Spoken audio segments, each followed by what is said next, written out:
Learn how to run the OpenLM Workstation Agent silent installation.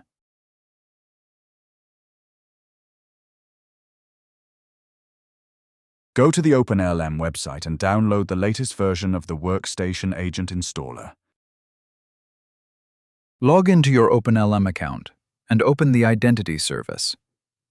Then, generate an authorization file for the Workstation Agent.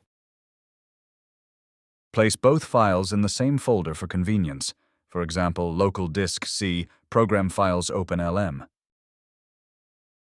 Open the folder containing the installer. In the File Explorer address bar, type CMD and click Enter to open the console directly in this directory. Enter the installation command with the following parameters.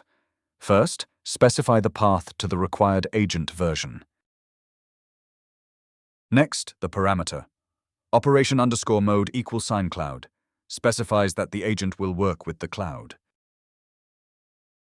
Authorization_type =1 file-based authorization mode. Authorization file path to your DISON file.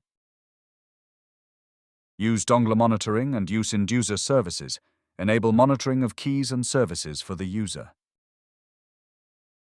Install_=1. Install extensions for specific software, AutoCAD, MATLAB, etc. /Q flag for a silent installation, no windows or interface. After generating the command, click Enter. Wait 30-60 seconds. Since the installation is running in the background, the progress bar won't appear. To verify that the agent has installed and started, check for the agent folder in the installation path. For additional verification, you can also open Task Manager. Go to the Processes tab and find OpenLM Agent Windows Core.